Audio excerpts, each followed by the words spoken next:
Hi, everyone, and thanks for joining us today. Our webinar today will be focused on the modern brand advertiser. And as mentioned, it will be presented by me, Prem Shah, as the host. And we also have Ori Carmel from Twitter joining us as well as our special guest. Before we kick things off, I did want to make a few quick introductions. As mentioned, I'm Prem Shah, VP of Strategy at Chango. I oversee our new initiatives in the market, touching all things programmatic and RTB. Our latest initiatives include video, Twitter, and more capabilities within mobile. And of course, there's more to come. We also have Ori Carmel joining us from Twitter. Ori is a vertical marketing manager at Twitter. He and his team work with partners, clients, and industry thought leaders. They bring to surface Twitter's unique value proposition, articulating how they connect audiences with brands. So to kick things off, I wanted to just quickly give an introduction of Chango for those of you who may not be familiar with us. Chango is a programmatic advertising platform that connects marketers with their customers in real time across display, social, mobile, and video. We help marketers in three key ways. These three key ways are to build brand awareness, to acquire new customers, and to retarget existing site visitors. To help marketers solve these three challenges, we start with understanding our clients' goals and leverage data for targeting and optimization. Now, today we're going to be talking a lot more about branding. So I wanted to touch a little bit on that, since that is today's topic, and that's what all of you are listening in on and excited about.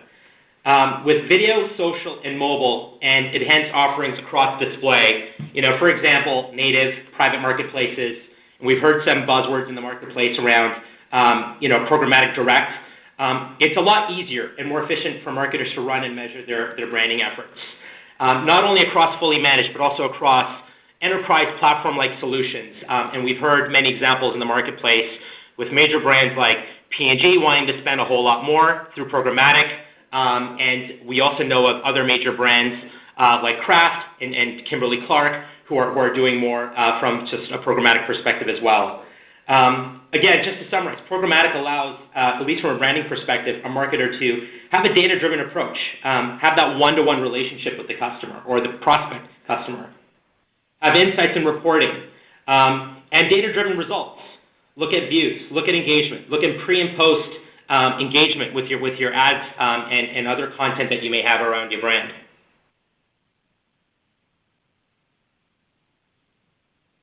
So let's talk a little bit about the evolution of video advertising. Today we're going to be talking about video and social in a little bit more depth, and I'll be covering a little bit on video, and I'm going to hand it over to Ori a little bit later to talk a little bit about social, particularly Twitter's solution around social. Advertising used to be simple. We're all fairly aware that advertising was sitting around the TV with your family and enjoying a few shows and watching a few creative ads in between. Unfortunately, it's not as simple as it used to be. It's become a little bit more complex with device fragmentation and with multiple ways of engaging with content. Things aren't as simple as they once used to be. What we're seeing is that video is shifting from TV to online. That isn't a real surprise to most of us here, especially as we go on sites like YouTube, ESPN, or other prominent video portals. This survey from the IAB Digital Upfronts shows that a large percentage of the audience, particularly on the buy side, were either undecided or very likely to shift their dollars towards digital video. So is there proof to that? Is there something we can see that does show that there are dollars moving in that direction? Well, let's just take a look at video RTB, for example. Video RTB is seeing explosive growth. As we look at the numbers leading into 2017, video RTB for that matter, is going to make up close to 20% of all RTB spend. That's a big amount.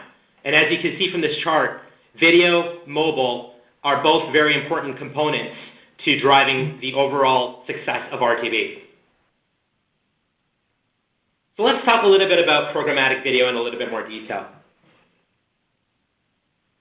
Programmatic video in a nutshell allows a marketer to boost awareness where customers or potential audience are most engaged. It also allows a marketer to expand reach in addition to social and display. Marketers can also leverage the power of light, motion, and sound when using programmatic video, using those 15 to 60 seconds to truly captivate your audience.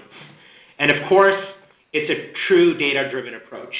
Not only are you using third-party data sets or first-party data sets, but you can also leverage proprietary data sets like what Chango has to identify your audiences and target them in real time. So what does this mean for the data-driven marketer? I think it's important to take a look at what programmatic video allows today versus what TV used to allow for example, before. TV was one platform, was one source. It was your TV set in your home, and it was likely one TV set. Targeting was based on GRPs, and what you were measuring that against was impressions. It was pretty straightforward back then. Even though it is complicated, it was still fairly straightforward.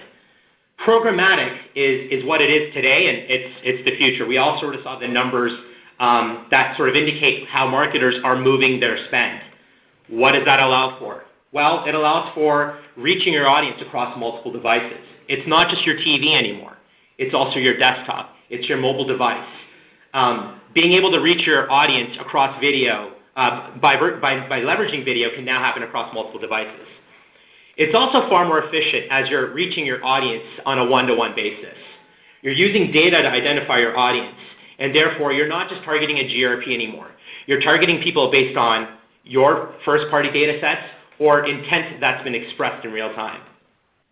And lastly, it's a better measure of engagement. Now you can see a whole lot more versus just airing a 15-second spot on TV. Now a marketer can look at how many people completed a video view. What percentage of the audience completed all video views? Which percentage of their audience skipped the video? And what was the pre and post behavior with that brand's website? Here's a quick example of programmatic video in action. This example shows intent being expressed around Halloween costumes, for example, and identifying other demographic behaviors using third-party data sets, and targeting an audience on a premium channel such as YouTube. I'm sure you're all familiar with these, as we all look at video content on YouTube or go on other premium sites like ESPN, as I mentioned earlier. So how does it really work? When a brand is working with Chango, Chango is fairly unique in the fact that we leverage real-time intent data for not only targeting, but also for the scoring of individuals.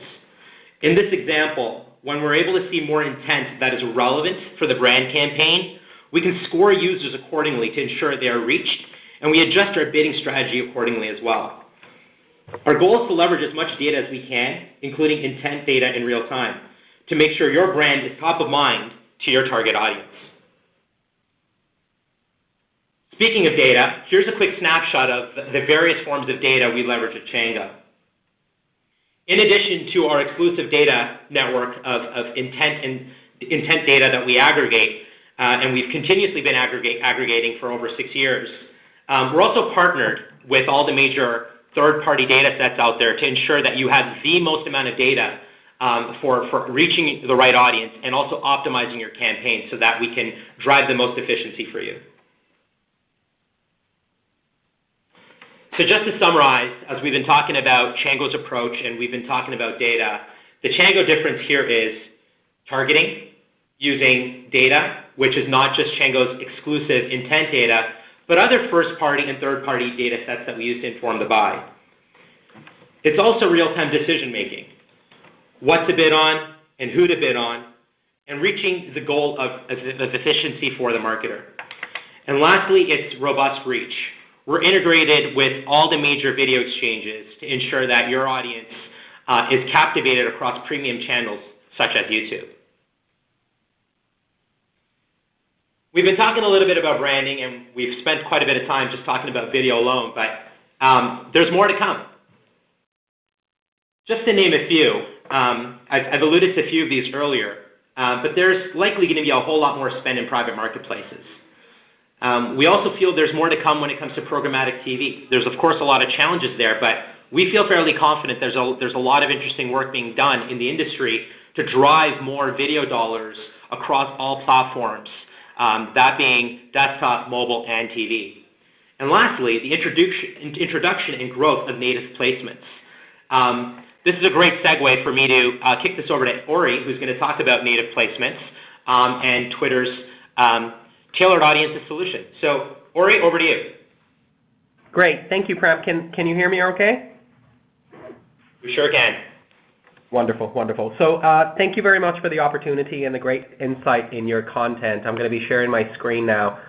Let me know if there's any issues with seeing my screen. So we're talking about programmatic, and today I want to cover two main things. First is Twitter's approach to programmatic, which is still developing. And then the second thing that I want to cover is how one of our core pillar capabilities fits into that picture. And there's really a lot of conversation about the impact and even the pure definition of programmatic and what it means to the modern advertiser in the industry. At Twitter, one of our core values is simplify. So thinking about our developing approach to programmatic, we focus on how we use technology, insight, and knowledge to simplify through automation. As we work towards an elegant modern solution, we try to focus on the unique elements that Twitter brings to the table that nobody else can. And I think that the first of those is really mobile. We choose to focus on mobile because it is really where consumers are shifting. It's really nothing new but figures that show that the average consumer unlocks their phone 110 times a day really never cease to amaze me. And even as we step away from the individual consumer to the industry level, we see this seismic shift in the industry where over the past 3 to 4 years, desktop growth has been somewhere between 7 to 14%, while at the same time mobile growth has actually been around 600%. The second focus point for us is real time, and you mentioned that in your presentation as well. Real time is critical because consumers not only expect immediacy and personalization. Studies show that 92% of consumers actually expect personal, relevant advertising, even from brands they already embrace in day-to-day life. So the goal for us at Twitter, as a part of a media conglomerate, is to connect advertisers and consumers in moments that matter to both. It is to seamlessly integrate data that allows us to find actionable signals in the noise across multiple channels with the highest degree of relevancy and then drive them to action. Native advertising is another kind of buzzword that gets thrown around a lot. All it means to us is for an advertiser to find ways to connect seamlessly through everyday behaviors and consumption patterns of existing potential audiences. The key is, of course, to do it in authentic ways that benefit both sides. When it's done right, it can be truly inspirational. And a great example of good native advertising happened this past winter during the polar vortex on the East Coast. Entire cities shut down and delivery trucks basically stopped operating. So brands saw these trends develop on Twitter, brands like Diapers Delay, and they tapped in. For example, Target used a Chango app to message moms who were running out of diapers, and advertisers were able to jump into individual conversations and convey targeted messages about their delivery capabilities and timing within options, preventing a diaper disaster across the entire East Coast. The point is that when done right, native ads have a great impact. We see increases in brand affinity and purchase intent, and most dramatically actually in conversion rates. Our approach to programmatic, as I mentioned, is ever evolving. For example, over the past few months, Twitter purchased MoPub, which is the largest global mobile exchange. This will allow us over the next few months to gain access to massive scale of mobile devices with over 1 billion devices now at the fingertips of our partners. What I want to transition now is to talk about another execution that has worked fantastically well for our partners and has been quickly evolving to become an absolute pillar in our targeting capabilities, and that's tailored audience. With tailored audiences, we allow advertisers to remarket to users with high intent at massive scale and through 3 main ways. One is via web visits to the advertiser site, through specific user segments picked up by Twitter users, or by integrating data from advertiser CRM systems seamlessly and effortlessly, including device IDs received from partners. We all recall lessons from Marketing 101 where we learned that it's much easier to monetize a returning customer than it is to monetize a new one. So this is really at the core of our remarketing activities and why we are seeing such strong results for tailored audience. The notion is pretty simple. We didn't really reinvent the wheel here. At the core, advertisers generally either look to target specific audiences or exclude specific audiences they want to keep out of their marketing loop.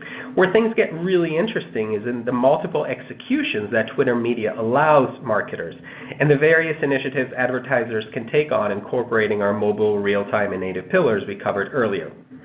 So that's the what and why. Now we can start taking a look at the how. And we can see advertisers who can work at the top of the funnel and attain top-of-mind awareness goals. They can push specific promotions. They can promote limited time offers and close the loop on cart abandonment. They can drive sales amongst audiences that previously expressed contextual interest in tweets and conversations. They can share exclusive content and offers with their most valuable consumers. They can promote upgrades of complementary products. They can focus on incremental gains of consumers. And of course, they can shape opinions. There are plenty of other executions. You can really run wild with the amount of executions that you can do through the platform. But to close this short session, I want to walk you through a real case study that we released just this week showing the impact of our approach to programmatic and the part that tailored audience can play within that. So beta brands worked with Twitter to define groups of existing potential consumers to connect with in relevant, timely, and authentic offers, products, and conversations. So together we use a combination of Twitter website cards, first, second, and third-party information, and tailored audience to deliver highly relevant and very engaging messaging, leading to direct KPI increases. We were able to drive quality traffic via Twitter website cards, increase conversions via tailored audience, and spark massive conversations through earned media. The results pretty much speak for themselves. We saw massive reductions in cost matrix, cutting CPC by 85% and CPA by 2/3. We also saw massive increases in conversion rates to the tune of 130%, and we were also pleased to see basket size increases of 20%, showing once again that audiences reward brands that tap into mobile, real-time, and authentic connections. Ultimately, what we're seeing over and over again in our work with partners such as Chango is that tailored audiences is a key targeting and retargeting execution that fits well into our approach of simplifying and automating marketing. You can call it programmatic, you can call it whatever you want, as long as we get to work with clever partners, achieve goals, and delight audiences in ways and moments that matter to them through live, public, and conversational nature of Twitter, we're pretty happy about it. Pram, I'll kick it over to you. Great, thanks, Ori. Appreciate it. All right. So, Ori, that was great. Appreciate that, and I think it was a good example of what brands can start doing across social, particularly Twitter's tailored audiences solution.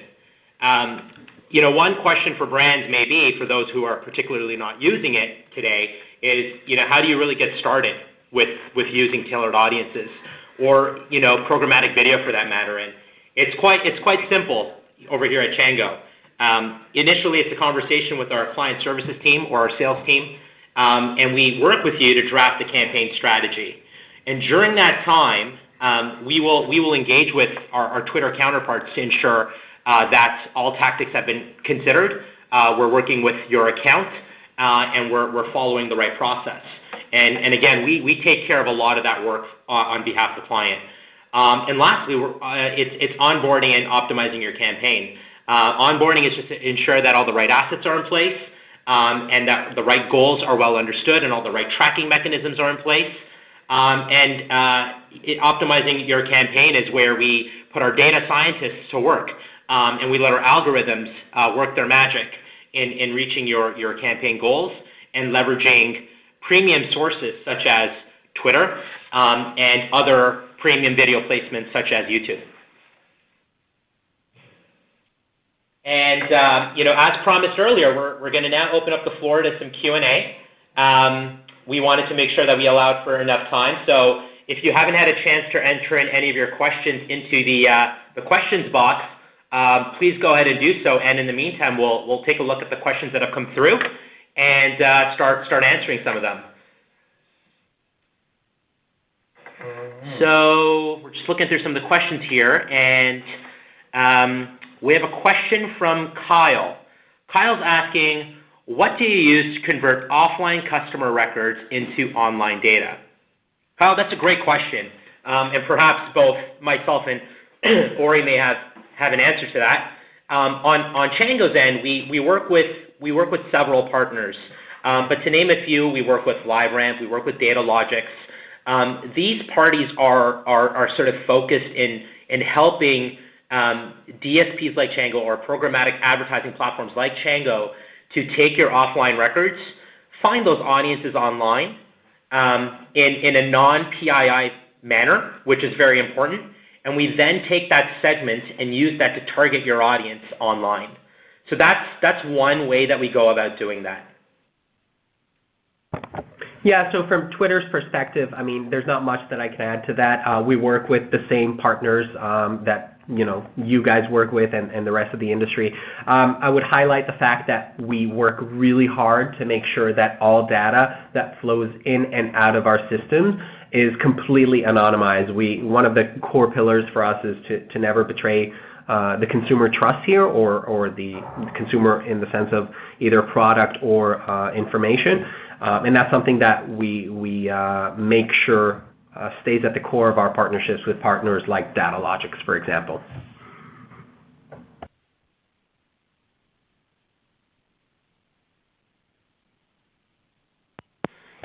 Great. So we're just looking through some of the other questions that are coming through. Apologies, we're looking through a whole bunch of them, so we're going to try to answer as many of these as we can. So we have one question here from Brittany asking, how are the tweets created? Does Twitter create them? Does Chango? Or is this something that the client has to provide? So I can take a stab at that, and then Ori, if you don't mind filling in some of the gaps. Yeah, absolutely. So for clients who are familiar with using Facebook advertising or other sort of platform-based advertising, the assets are sent to the assets are sent into the UI essentially, and in this case, the UI is the Twitter platform. Where Chango comes into play is we help identify the right segment, and we provide that segment within your Twitter UI. Ori, did you want to add more detail to that? No, I think that the most successful brands that work through Chango and with Twitter are ones where there's a dedication and an understanding that communication with audiences is imperative and should be an everyday part of how brands work and how brands think. Twitter and social media as a whole is just another channel where they can reach consumers. In Twitter's case, it can be done in real time, live and public conversations. I think that what we're seeing more and more is big brands as well as small brands dedicate the time and effort to gain expertise and become experts in how they want to convey the value proposition of their specific brand or product or whatever it may be through social media as a whole, through media as a whole, and through Twitter specifically. Great, thanks, Ori. Okay, so we have another question here from Artsai, I believe. Arthur, sorry. I apologize if I'm mispronouncing names here. The question is, how do you retarget mobile devices? Are you using cookies? Are you using device fingerprinting or something else? That's a great question, Arthur, and I think it really depends on the tactic that you're executing. In the example of tailored audiences, the retargeting is a partnership between Twitter and Chango or DSPs that they are working with. And we're essentially doing a sync where it's a combination of cookies and a hashed persistent user ID on Twitter's end. And what we're able to do is correlate a cookie to a user, a Twitter user, essentially. And once you are on Twitter, obviously Twitter is able to identify that user across desktop or mobile. So that's if that's the tactic you are running, and if that's what is important for your brand, then that's one way we go about doing retargeting on mobile devices. If you are doing retargeting in terms of desktop retargeting, someone who's come to your website, looked at a product page, but didn't end up converting, and someone like Chango is able to see that there are various other intent signals expressed around your brand. It really depends on how we're working with brands. Our stance is that deterministic data sets are the strongest, and when clients allow us to work with their cookie data or their first-party data and pass back in a non-PII manner information about that user that we can use to identify them within the mobile in-app ecosystem, for example, that's the best way we do our retargeting today, and that's where we're seeing success. Of course, there are other ways in going about doing that, such as leveraging other data sets and using algorithms to identify individuals, similar individuals on multiple devices, and that's the fingerprinting that I believe you're alluding to. That's a best guess versus using deterministic data, which is some form of user ID data, login data, something to that effect. So to summarize my answer, it's there's a multitude of different ways to go about doing that. The important part is that strategy conversation that's had up front when you're working with your DSP. And what we do is we work with our clients to try to extract as much data as we can, again, in a non-PII way so that it's safe for the brand and it's safe for the user experience. And we try to do that so that we have the most accuracy in targeting individuals across multiple devices.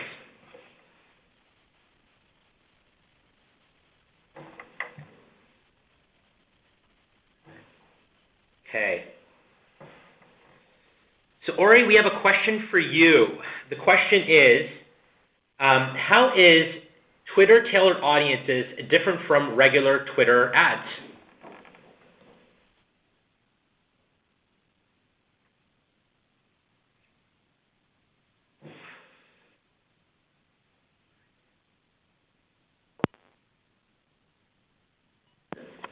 Hi Ori, are you still there? Can you hear us? Yeah, I can hear you. Can you hear me better now? We can hear you better now. Yeah, sorry about that. So basically the question was, how are Twitter tailored audience initiatives and activities different than just regular Twitter advertising? Is that correct? That is correct. Yeah. So, I mean, at the core, the main difference is with Twitter regular advertising through our promoted product suites, whether it's promoted accounts or promoted tweets or whatever it may be, you're basically either broadcasting to the entire world or specific populations, audiences, based on the targeting capabilities that we bring to the table.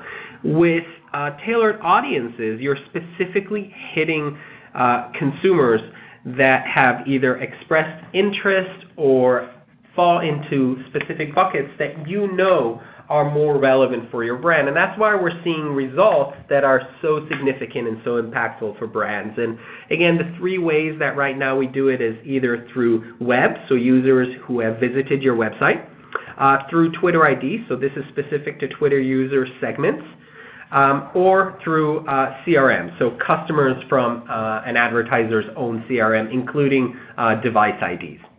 And those are basically lists that they can work with third-party partners or directly with us to infuse into their campaigns that allow us to remarket to users with absolute high intent, both on desktop and on mobile.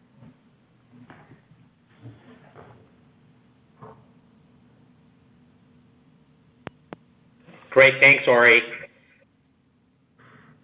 We're just looking through our list of questions here, and we just want to, again, ask if there are more questions, please do send them our way. We are, some people may be dropping off as we are about, just a little over the 30-minute mark. For those of you who do still want to stay on and ask questions, we're still here, but it looks like we're not seeing a lot of questions come through right now. So maybe what we can do is leave you with our email address. If there are any questions pertaining to video and social, all things related to programmatic branding, feel free to reach out to us and ask us on a one-on-one basis. We're more than Happy to answer your questions. That email alias is sales@chango.com. Feel free to, again, email us with questions or any other questions you may have related to anything on the programmatic front, and we'd be more than happy to help you. Again, thanks for joining us today for today's webinar, and we look forward to hearing from you guys soon, and we'll see you guys at the next webinar. Thank you. Thank you, ladies and gentlemen. That does conclude the webinar for today. We thank you for your participation and ask that you please disconnect your lines. Thank you and have a good day.